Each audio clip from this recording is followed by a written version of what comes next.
Hello, folks. So I'm here. I want to record the answers for the Chapter 2 classwork assignment.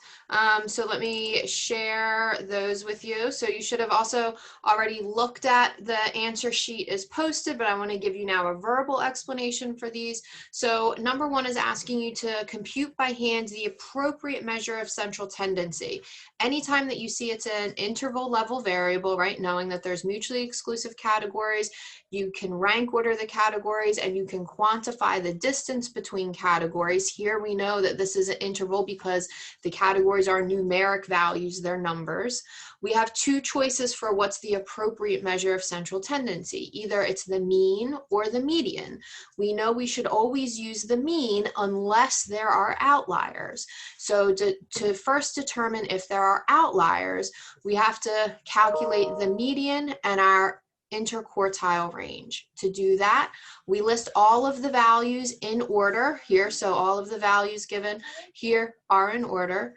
And then we find the middlemost value. The middlemost value is the median.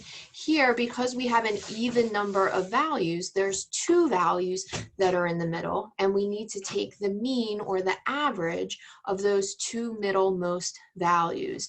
So if we added 22 plus 12 and divided by 2, that gives us a median of 17. So once you have the median, then you are finding the quartile 1 or the 25th percentile, as well as your quartile 3 or the 75th percentile. To do that, you're looking at everything above the median. So if the median is here between 12 and 22, you're looking at all of the values above that and taking the median or the middlemost value of those, which is 7. Then doing the same thing on the top end, that gives you the median of those top values is your Q3, your 75th percentile. So now you have a Q1, a Q3, and your median. Next step is to calculate your interquartile range or your IQR. This is done by calculating Q3 minus Q1.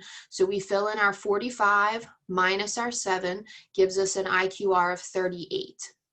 Then we do the formula for figuring out what are the bounds of which an outlier would exist. So our first lower bound is calculated with the formula Q1 minus 1.5 times the IQR. So we fill in the value for our Q1 is 7, our IQR is 38. Do the math on that, and that gives us a lower bound of negative 50.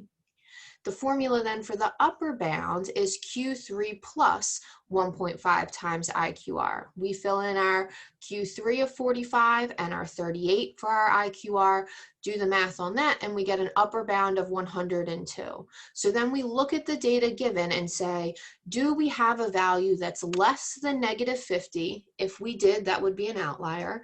Do we have a value that's greater than 102? If we did, that would be an outlier. Here, looking at our data, we don't have a value that is outside of that range, so there are no outliers. If there are no outliers, then we calculate the mean as the appropriate measure of central tendency. Here, our mean is always calculated with the formula sigma x divided by n, where sigma says add up all of the x's, all of the different values, and n is our sample size, the number of different values there are. So we add up all of the values, 2 plus 6 plus 7 plus 10, et cetera, all the way down, gets us 235 divided by an n of 10. There's 10 different values, right? 1, 2, 3, 4, 5, 6, 7, 8, 9, 10 different values to give us a final answer. The appropriate measure of central tendency is the mean, and the mean is 23.5. Okay, number 2 now is for a categorical variable. In this case, an ordinal level variable. Remember, a categorical variable is either a nominal or an ordinal level variable.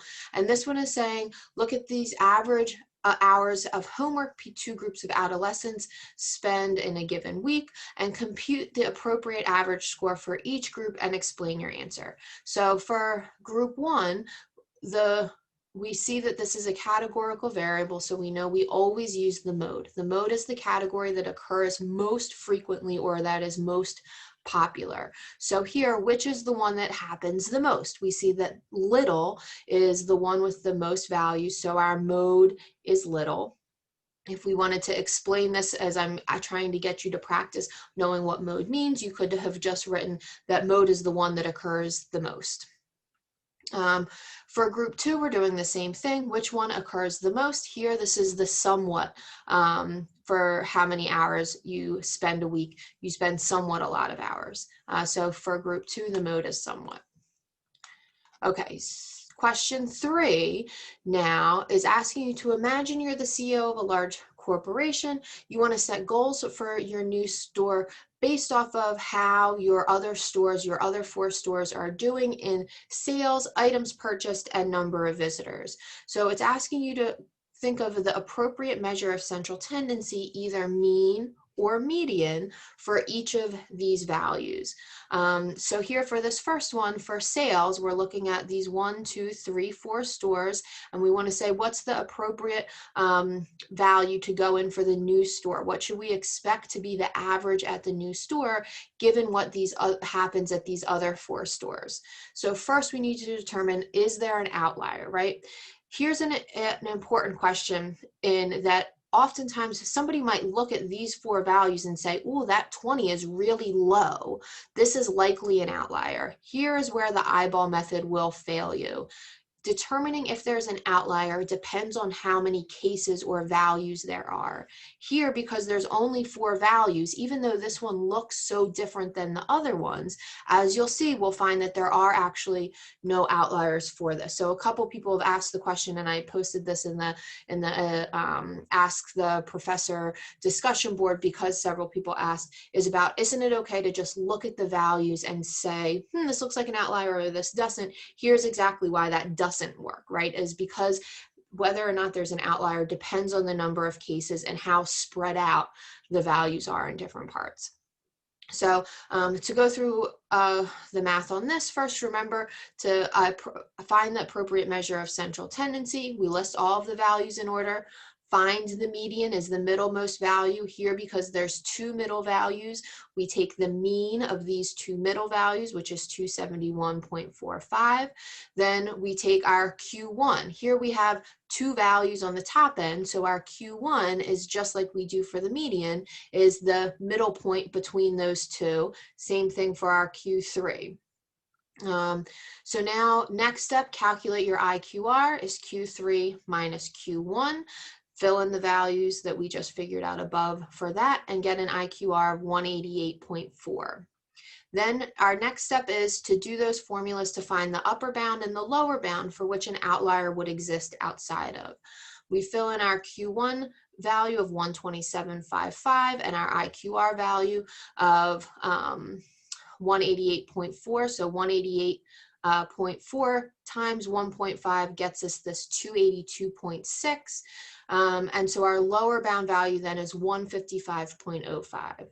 Do the upper bound of Q3 plus 1.5 times the IQR is 315.95 plus the 282.6 gets us an upper bound of 598.55.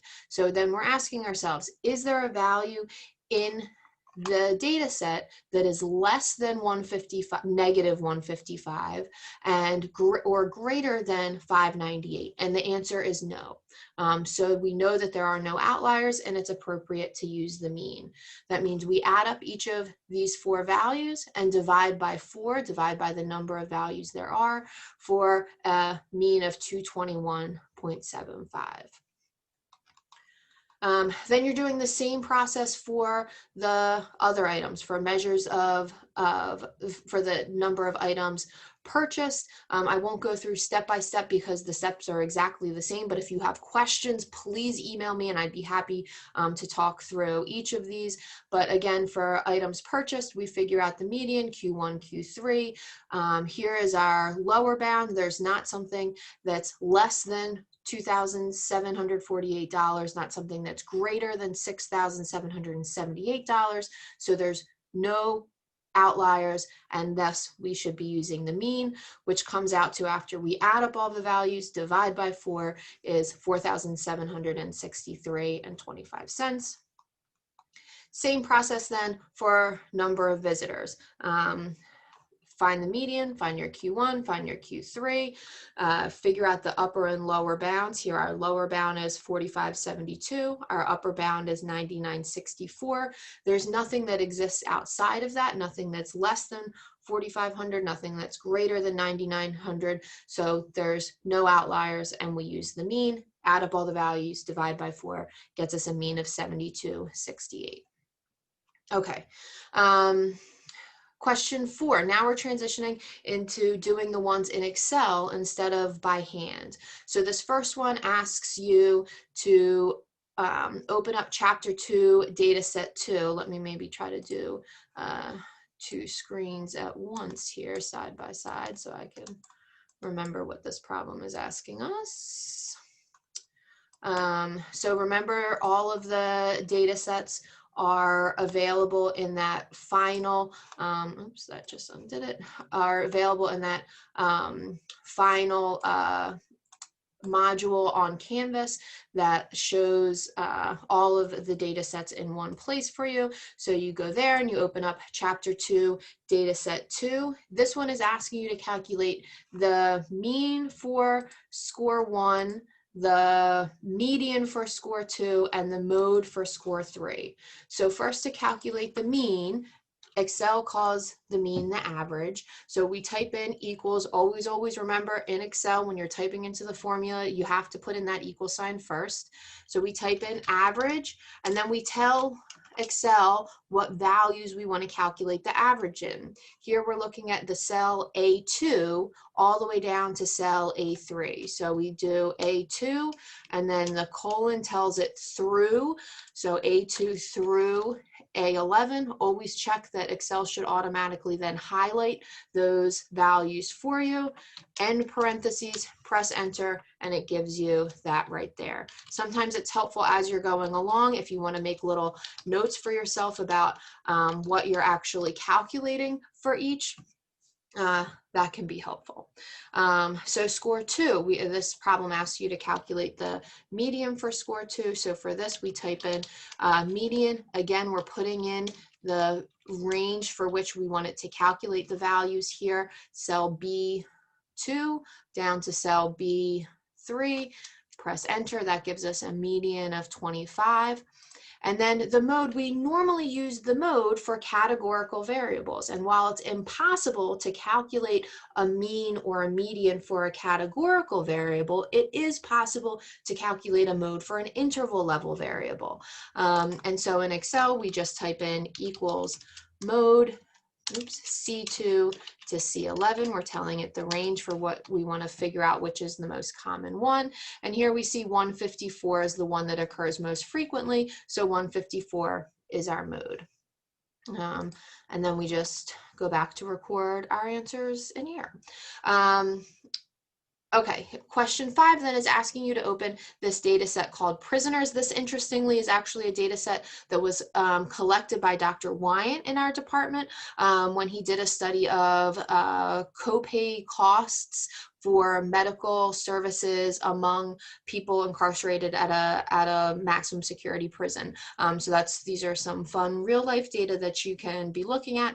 But this one asks you to just figure out what's one variable for which it would be appropriate to calculate the mean, and which is one that it would be appropriate for you to calculate the mode. So the two that I chose here are age for mean and mode for gender. And so for whatever you picked for the mean, as long as it is an interval level variable, meaning that there's numeric categories, right, and that there are not outliers, then it would be appropriate to use the mean. You could have similarly picked several different ones for mode. You just had to make sure that the level of measurement was either nominal or interval, it's categorical, and then figure out what the mode was, just like we did for this example where we type in equals mode and the range of values you're looking at. then I think, you know, this one is self-explanatory too, that or we've already done this as some practice. What is the modal category for race in this prisoners data set? So we're finding the variable for race. This one now is a little different in that I want you to make sure that you are not just giving me the numeric value, but looking at the code book, right? So here, if we were typing in equals mode, and this is column D, so we're looking at D2 down through D46. That gives us a value of 2. Do not write on your classwork sheet that the mode equals 2. Remember, you need to go to the code book and figure out for race, what does 2 equal? And here 2 equals black, right? So we know that the modal category then is black people, not just the number 2. The number 2 tells us nothing except what that category is coded as. We want the actual name of the category, what it represents. Okay, now this last problem is a doozy, right? 7 is asking you to look at all of these class surveys that I've done over the years and figure out which year on average spends the greatest amount of money on a night out, and to determine what is the measure of central tendency that you used. So I'll go through, I'm not going to model each of these for you, but we can go through a couple and I'll show you kind of a helpful shortcut here. But if you start by with the 2020 survey, we first find the variable for money, which is in this L column here, right? And then you're setting up, remember, for figuring out in Excel if you're using mean or median, it's helpful to first kind of set up this little table for yourself so you know where all of your values are going, where you're first listing Q1, Q3, your IQR, and then your lower bound and your upper bound values. And then you can kind of go through and have Excel calculate those in order and keep track of what the numbers you're creating are. So the formula, remember, if you forget this, I don't expect you to necessarily remember this just out of your head. Use the last page in the lesson handout that tells you all of these formula tricks. But for Q1, you're writing quartile, and then the range in which you want it to calculate the quartile for here is L2 through L, what is that, 29? Oops. And then that for the first quartile, you're writing comma 1, so that gives you the first quartile value. And then almost exactly the same thing for quartile 3. You're writing quartile, telling it the range, L2 through L29, but instead of the first quartile now, you're telling it that you want the third quartile. Then for the IQR, you can put in the cell values. You could type this out as what is L33 minus L32, or if it's easiest to just type in 56 point, don't forget the equal sign, 56.25 minus 50, that gives you your IQR, right? Because our IQR is our Q3 minus the Q1.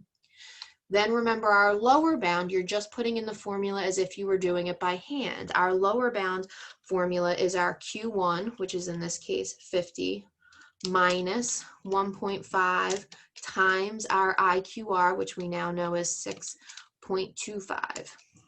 Oops, and here I go, I forget the equal. So anytime you see something that's not working right, remember it's always likely you forgot the equal sign. And that gives us a lower bound of 40.63. And then for the upper bound, we put in the equals again. Our Q3 is 56.25 plus 1.5 times our IQR is 6.25. And that gives us an upper bound of 65.63.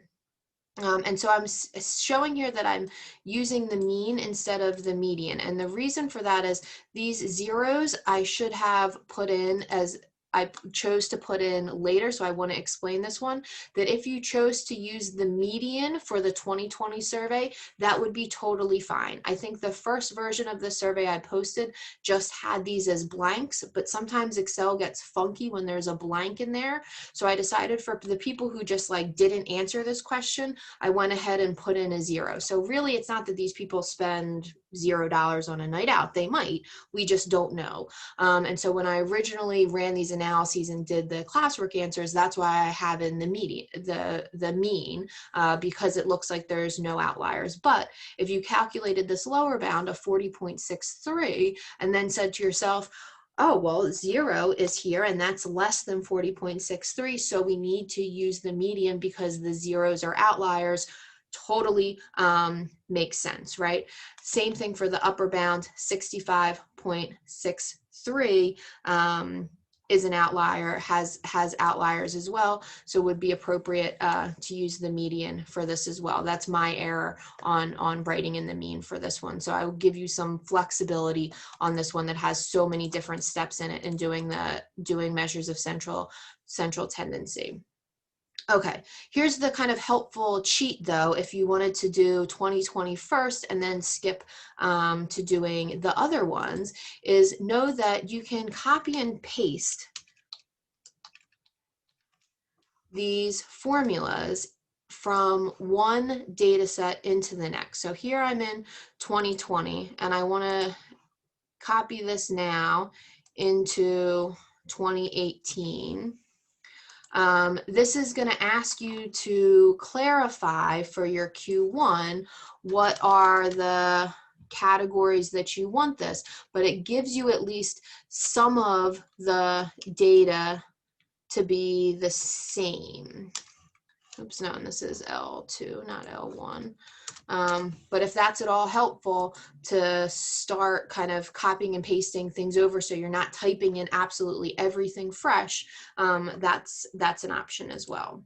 Okay, what else on the classwork? Oh, so then the last one is in the 2020 survey, this is asking you to think about how data sets are created now. Go through and add a new line for what your best friend would be. This is, I just want you to be thinking about how data sets are organized so that if, let's say, my best friend is a female, is 0 female or is 1 female? I would need to look at the code book and see that 1 is female and my best friend is a female. I mean, my husband, I guess, is my best friend, but thinking about non-romantic partner best friends, she does not live in a dorm on campus. And so this would be a 0 for no. The residence question is when she's not attending LaSalle, her home residence is downtown in a large city, so it would be 3. You know, and then go through and think about filling these in. You know, I want you to be thinking about here's how we add to data sets and that you could be creating your own data sets. So that's the takeaway of that exercise. All right, so hope this is helpful practice in preparing you for doing the homework. Send me questions if you have them, and I look forward to seeing your homeworks, but remember by midnight on Friday. I'm also happy to do a live class this Friday at 11. If people have questions and want to do some extra practice problems together, send me an email, let me know. I'm happy to set that up. Okay, I'll talk to you guys soon. Take care.